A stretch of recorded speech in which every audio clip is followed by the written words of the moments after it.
So, hello everybody and welcome. Yes, welcome back here at BSN Network. Who back here, BSN Network. This is the BSN Network podcast here today. It is Thursday, January 6th. Hopefully everybody's having a day so far and a good rest of their day yesterday. It is, in fact, Thursday, January 6th here today, coming off of another big night in sports last night. Kyrie Irving makes his long-awaited, much-anticipated return to the court last night as the Brooklyn Nets were able to get the comeback win early on in that game. It looked ugly. It was really ugly going into third quarter. Ugly. Going to, letting up, 70-plus points at halftime was just ugly. It looked like the Nets were on their way to losing 4 straight and then having to go home and have a meet against the Milwaukee Bucks coming up here on Friday tomorrow night. So it was like, oh my God, like what's going on? You have Kyrie back and you still can't win, and it's like we did not look good. But we turned it on, especially in the fourth quarter, late in that game.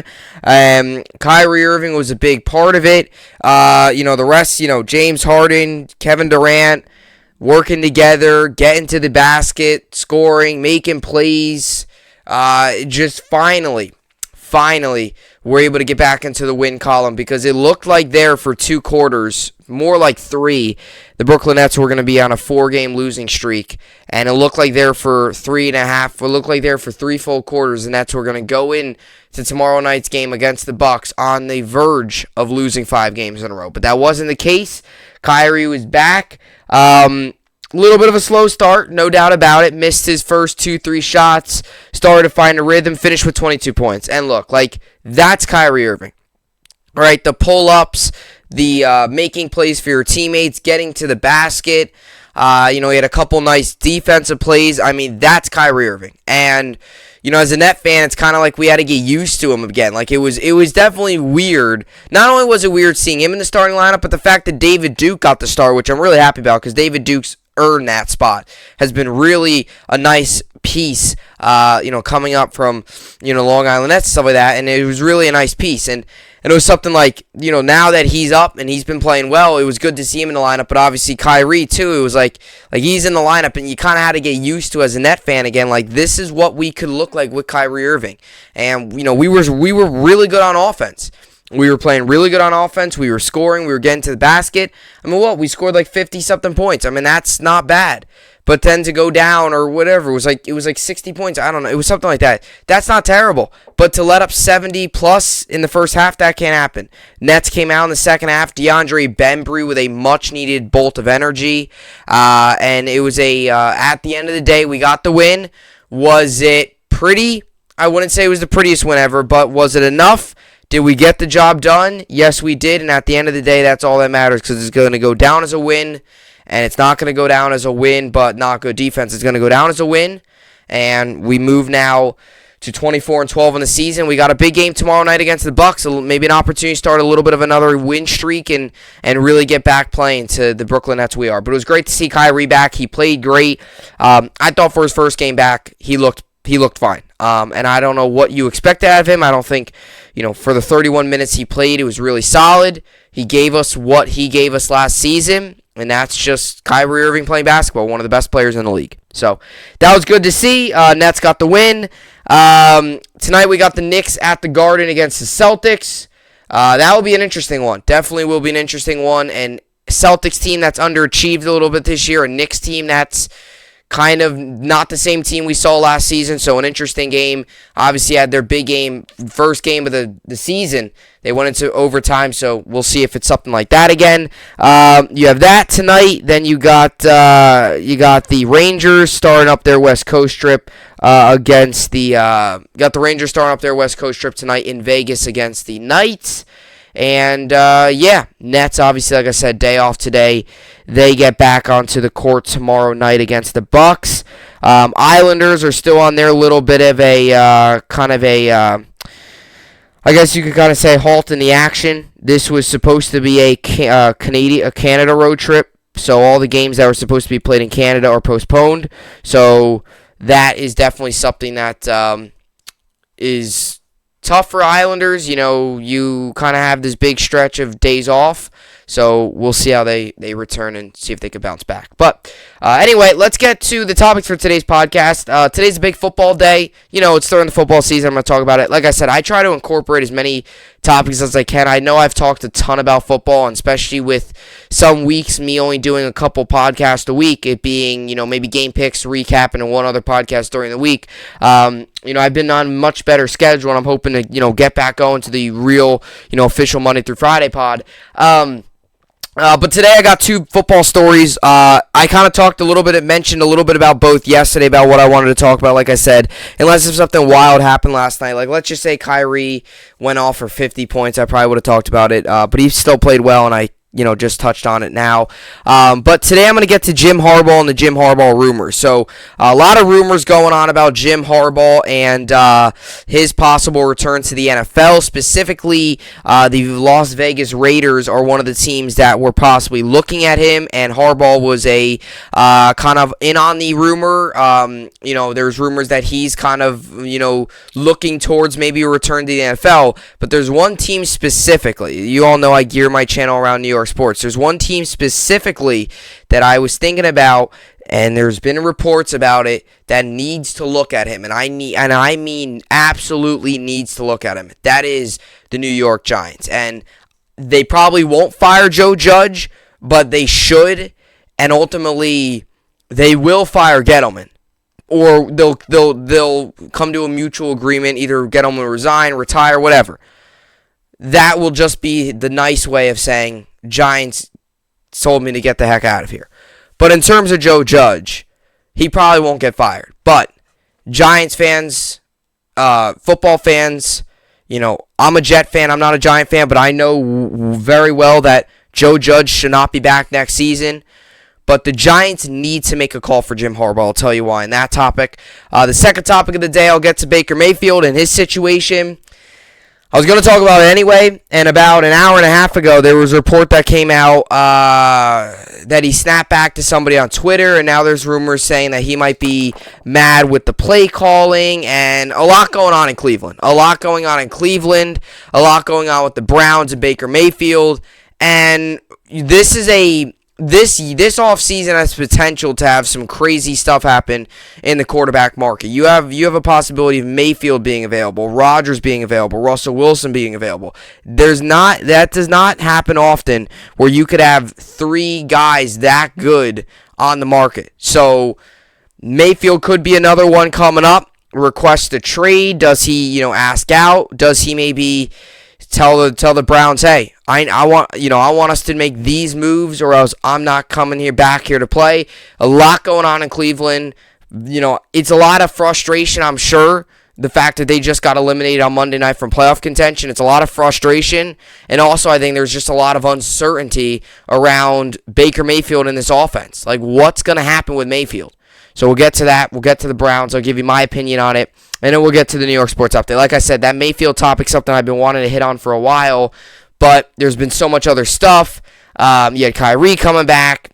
You obviously had Derrick Henry and his injury update. And that's not something I could talk about 2 weeks from now. Right? Mayfield, I had time to kind of stretch a little bit because it's going to be an off-season topic without a doubt. So, and then we'll get to the New York sports update.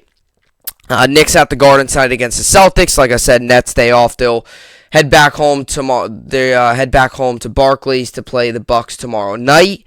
And the Rangers begin a West Coast trip that will start in Vegas and end back on the East in Philly. They start that tonight against the Golden Knights. So that should be interesting. So that should be good. Rangers look to extend it. Hey, Rangers are having a great season. I mean, just an excellent season. And I've been so happy as a Ranger fan to see the success we're having this season. I think we all expected to see a jump with Gallant, but I don't think we expected to see this much of a jump. I think some fans were definitely underwhelmed at what we did in the offseason, free agency and trades and all that stuff of that nature. But what we've seen from this team is this looks like a legit playoff team that could be a very, very under the radar team that might make a strong push to get deep into the playoffs and make some things happen. And this team kind of looks like not the Islanders team exactly of last season, but in terms of the run, we might not be the most we might not sound like, you look at the roster and it might not look like the most the greatest roster in the world. Obviously, we got Mika Zibanejad, Chris Kreider, Adam Fox, reigning Norris Trophy winner. You have Artemi Panarin. You have a goalie that will be in the running for the Venezia Trophy, and Shesterkin, right? You have all those guys, but when you get to the bottom lines, the other lines and stuff, it's just tough, gritty, tough hockey, physical hockey that the Rangers are playing. We're winning. And that's great to see. Something we did not do last season, we're doing it this year. And I said it in the offseason. The reason I was happy with the offseason we had is because we didn't need to go out and get anybody major. What we needed to do is get out and get physicality. We did that with getting Ryan Reeves. We did that in bringing in Barclay Goodrow. And they've been excellent additions. And that's been great to see. So, extending Ryan Lindgren, right? That's what the Rangers needed. And look what physicality can do to a hockey team. So they play tonight against the Golden Knights. All right, so enough of me blabbing on and on and on. 11-minute intro, very too long for me, but enough of me blabbing on and on.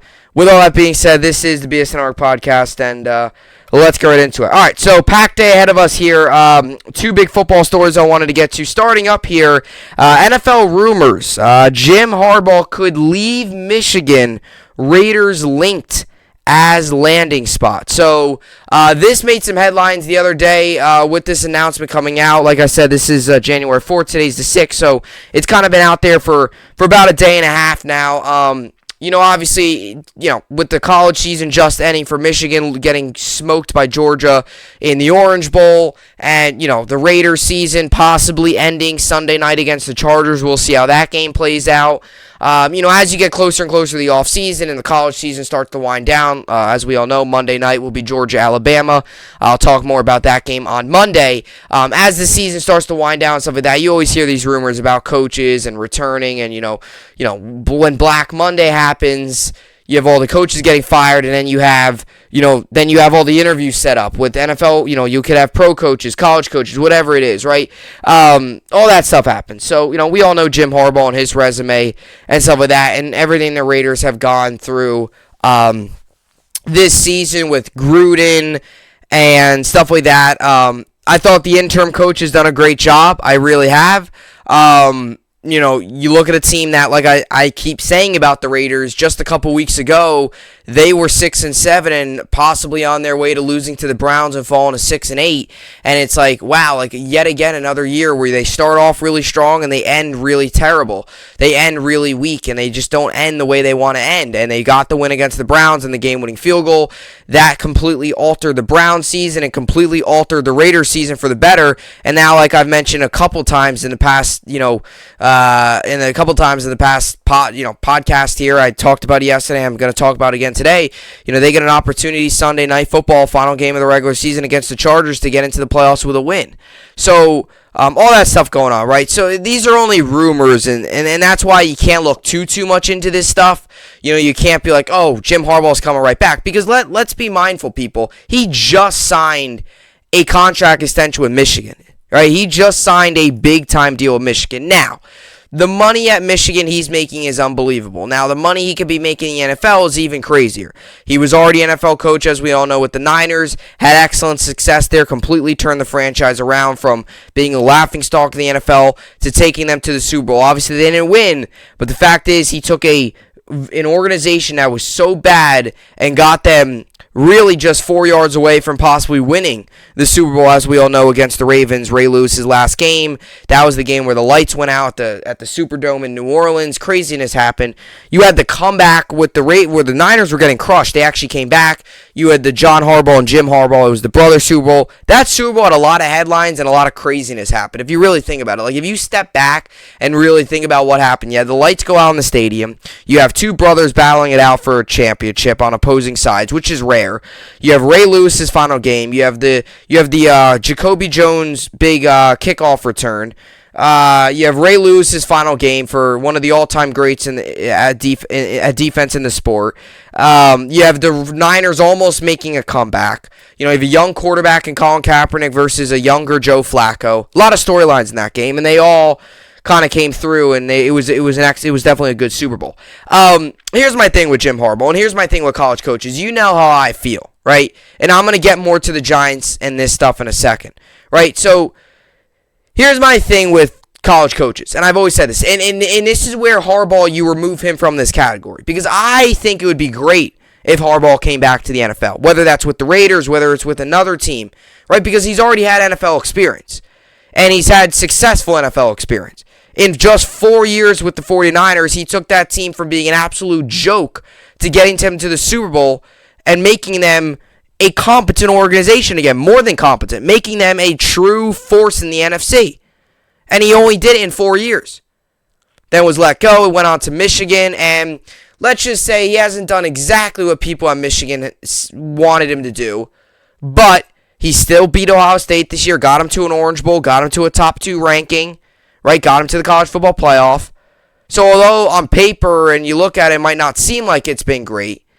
You look at his overall, it might not seem like it's been great. He still has an overall winning record there. He still got them to a ton of bowl games. And he's still, despite last season where they went 2-4 because they played 6 games. You can't even count that year. You had some teams playing 6 games. You had some teams playing 10. It was such a weird year. He went 2-4 last season. That's a tough year to count because they played 6 games, let alone the fact that the Big Ten started the season late. So it's not even like the Big Ten was early. The Big Ten started the season late. It was a weird year. College football last season was weird. There's no other way to put it. But I always talk about college coaches, right, coming to the NFL. And Jim Harbaugh is one of the only exceptions where I think it would be excellent for whatever team hires him to bring him back to the NFL. Because he's already had that NFL experience, right? We've seen it time and time again. And college coaches don't succeed in the NFL. We've seen it time and time again. Urban Meyer, the latest casualty to come from college to the NFL and absolutely fail. And I don't think anybody did it as bad as Urban Meyer did. I mean, he got fired mid-season. He was awful. You look at Matt Rule in Carolina, right? I have no problem with Matt Rule. I truly think he's a coach that knows what he's doing. It's just, I think this is just too much. I think in a way, Matt Rule, he's been put into a tough position because he's never really had a quarterback there. I mean, he had Teddy Bridgewater, he's had Sam Darnold, Cam Newton, P.J. Walker, and he's had so many guys. And especially this season, it's been a clown show at quarterback for them. It started off the season good. Darnold gets injured. Then it's P.J. Walker. Then it's Cam Newton. It's like, okay, what's going on here? Last season it was Will Grier and you had Teddy Bridgewater, or the season before that, or I believe it was Will Grier. I don't even know. He hasn't really worked out. Matt Rule, right? Urban Meyer hasn't really worked out. You just look at some of the recent cases. I mean, Nick Saban didn't work out. You even go to like Rutgers and stuff. Greg Schiano didn't work out with the Buccaneers. Saban didn't work out with the Dolphins. All those things. Pete Carroll, before he went to college, was an NFL coach. Actually never worked out. Right, was a coach with the Jets. That was his last time he had a losing season. Was with the Patriots.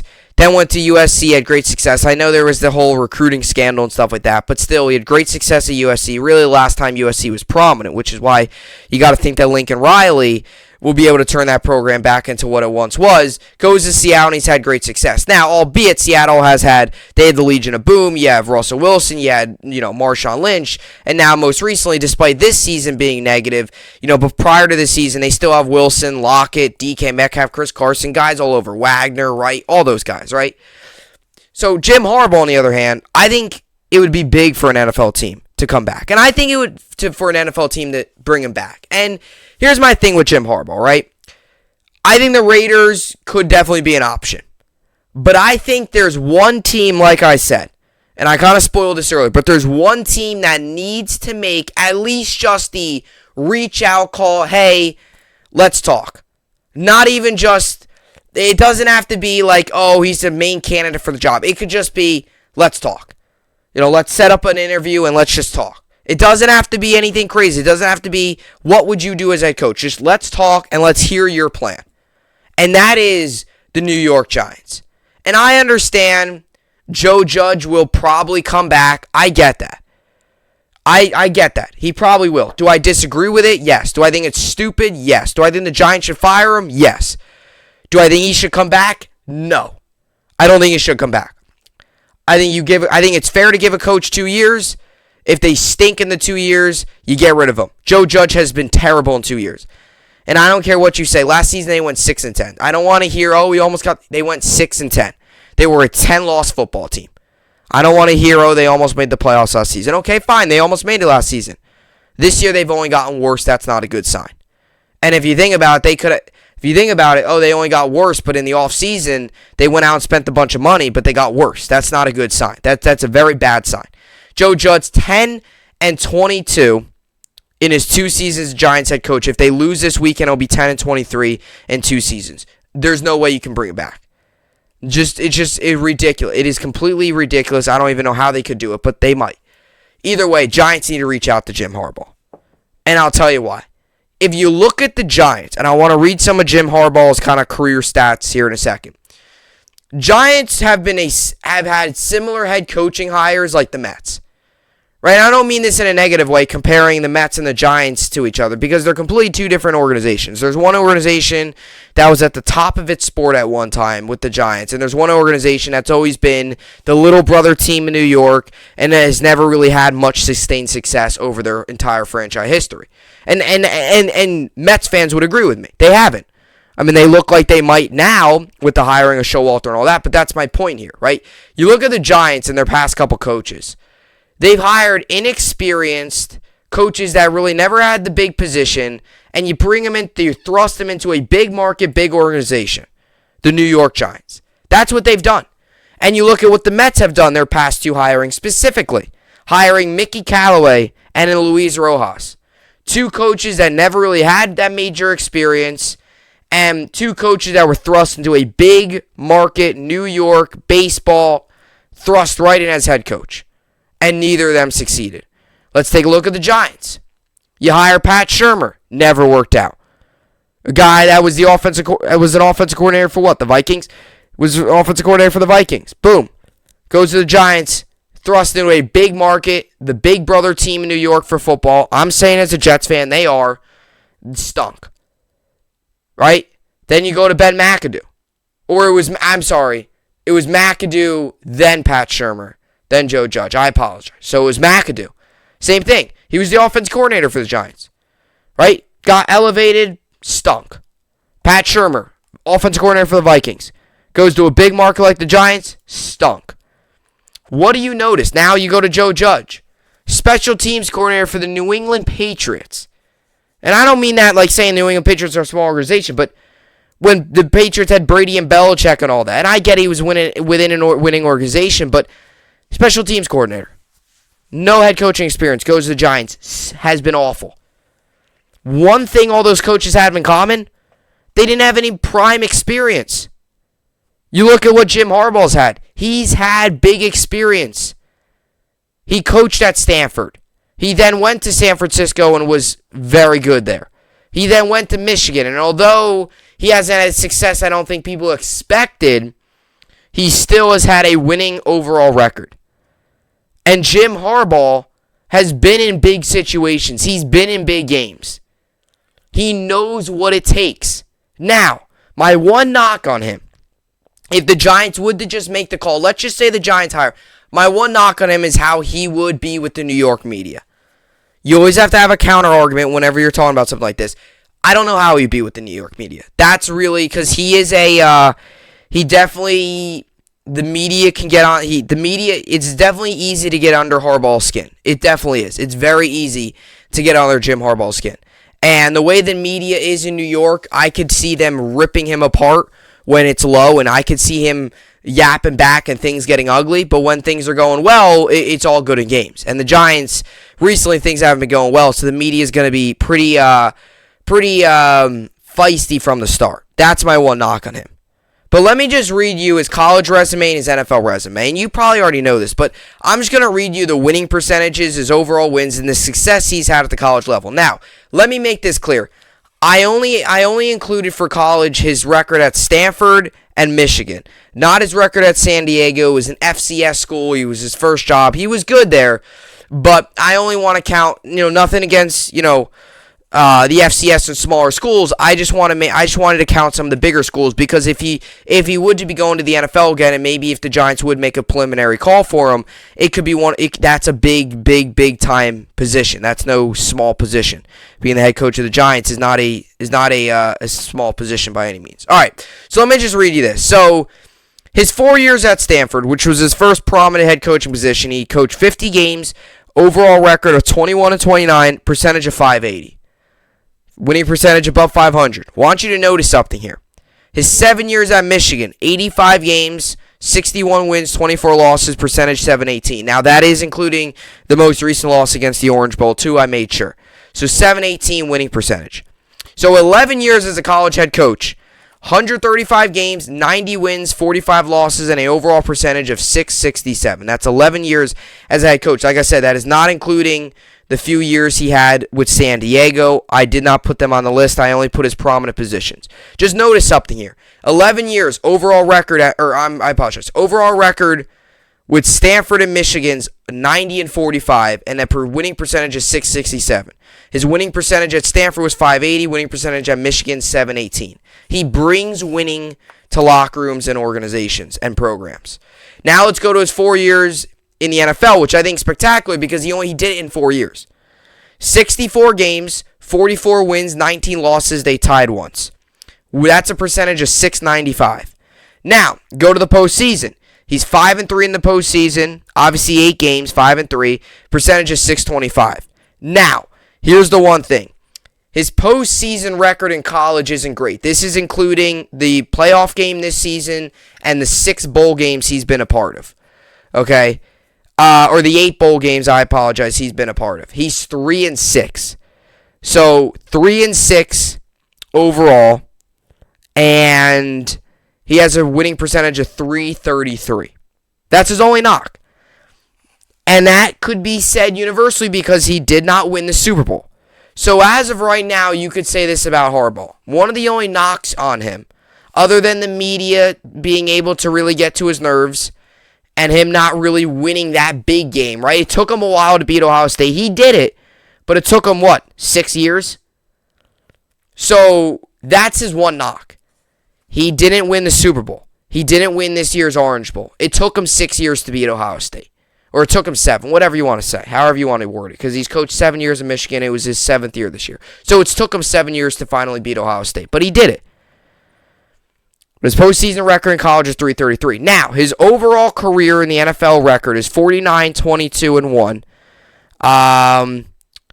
And that is a percentage of .688. So, his regular season record is 44-19-1. You add 5 wins, add 3 losses, that's 49-22-1. And his overall record in college is 119-51 and a winning percentage of .700. So, he's won at every level. He's won at the NFL level. He's won in the college level. In the NFL overall in the postseason, he's got a .625 winning percentage. But, other than that, he hasn't been able to win that big game. He has a below .500 record in bowl games in college. Okay, 3-6. That doesn't mean anything because you're talking about a bowl game compared to the Super Bowl is completely different. But he did lose to the Orange Bowl and got crushed, and it took him 7 years to beat Ohio State.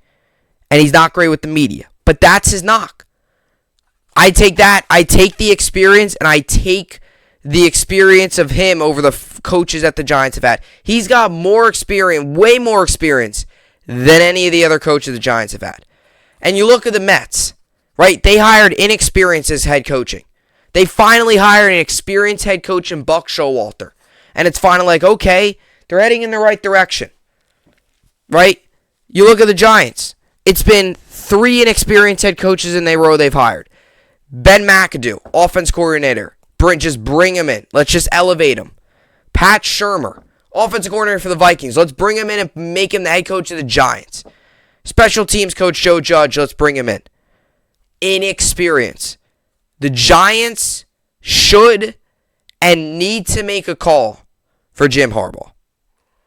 Right? They need to. And I'm not saying James Harbaugh. I'm not saying Jim Harbaugh is the greatest coach of all time. I'm not saying that. But the numbers speak for themselves. I mean, I'm not lying here. I have them right here. The numbers speak for themselves. He's had success as head coach, and he's done it for a very long time. And he's already done it at the NFL level. So you can't make that argument of, oh, can he do it at the NFL level? He showed you he can in the 4 years he was in San Francisco. He took an organization that was absolutely terrible and turned it into a competent and a team that competed for the Super Bowl. So that's what he did. So, you can't say this. You can't say, he doesn't have any experience. He has experience.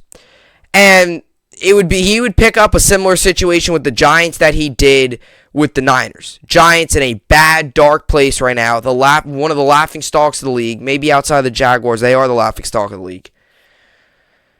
He'd pick it up with a kind of a question at quarterback and a question about the organization. When he picked up the Niners, they were the laughingstock of the league, and Alex Smith was the big question at quarterback. Like, what's going on with him?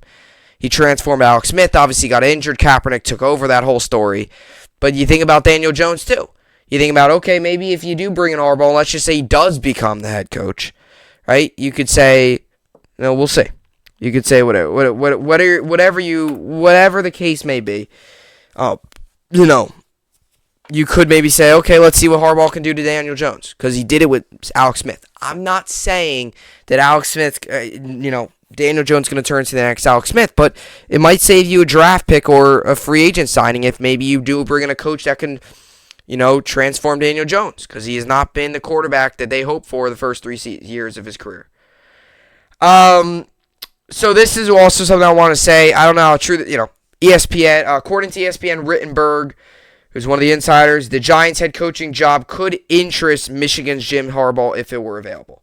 That's the big thing. If it were available, Giants, I don't think they would reach out to Harbaugh if it's not available. I think they should. If they do not fire Joe Judge, you could say whatever you want, but it does. I understand it might cause chaos in the locker room, but there's no way you can just stick with Joe Judge like this. There's just no way. And for the Raiders too, I don't think it would be a bad spot either. I think the Giants are more in need than the Raiders. You also just look at the talent gap in the rosters. I mean, the Raiders actually have a foundation set. The Giants thought they did, and they don't. So we'll see. But Jim Harbaugh could leave Michigan, Raiders linked as landing spot. Let's read this quick article. So fresh off winning his first Big Ten title, finally knocking off Ohio State and reaching the college football playoff, could Michigan Wolverines' Jim Harbaugh be heading back to the NFL? According to Bruce Feldman of The Athletic, that's a possibility. The Athletic is hearing rumblings both from the NFL side and at Michigan that Harbaugh might be tempted to leave the Wolverines to return to the NFL. I think it's real, said one source this week when asked about the possibility of Harbaugh being interested in heading back to the NFL. Feldman listed the Vegas Raiders and Chicago Bears as potential matches. Like I said, there's so many. The Raiders will be an option. The Bears, the Jaguars. I'm just naming teams that probably won't. That will probably move on from their coaches. Now, the Raiders are in a little bit of a situation because they have an interim coach. So no matter what, they could win the Super Bowl, and they'll technically still have to go. They'll probably go through the process of hiring another coach. These are some of the teams that are probably on the outside looking in. The Vikings have a possibility of getting a new coach. Giants, it probably won't happen, but we'll see what happens with Joe Judge. So those are just some options. Sean Payton possibly, I believe his contract might, I don't know what's going fully on with Payton, but Sean Payton could also be out there as well, so that would leave the Saints open.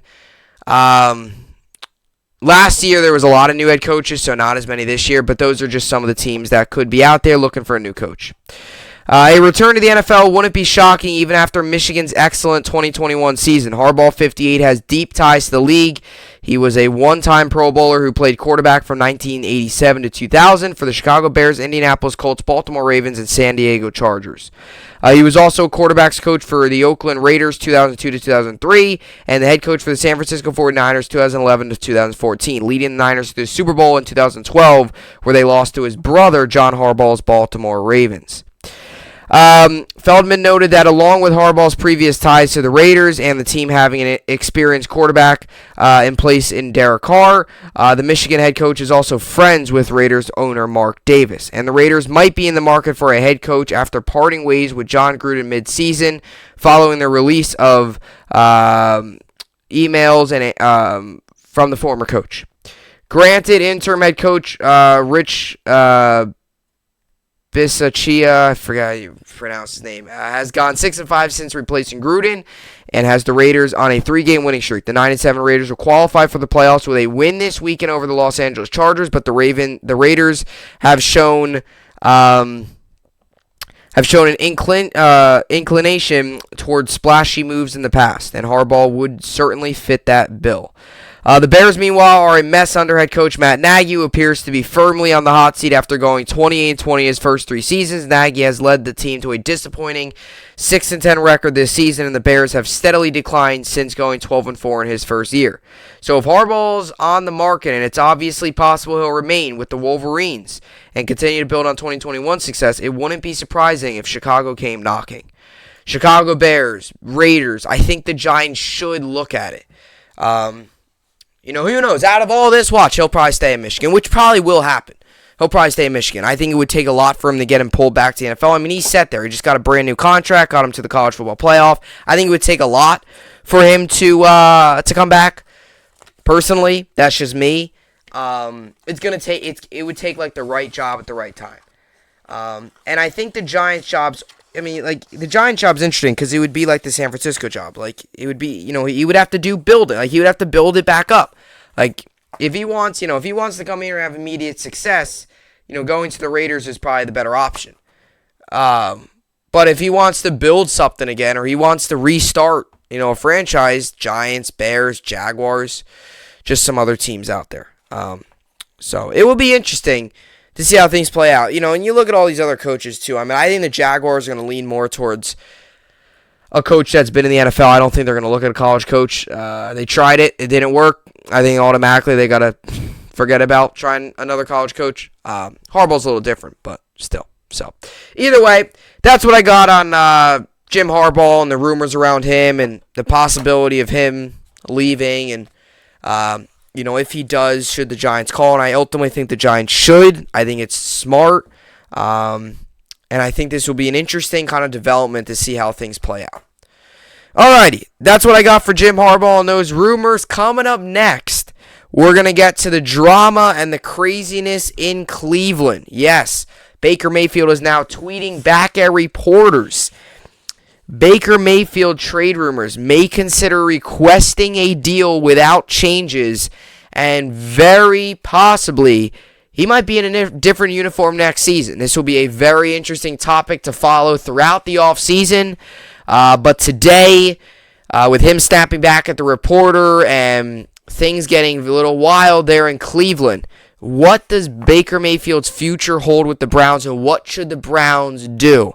I'll tell you that and much more coming up next.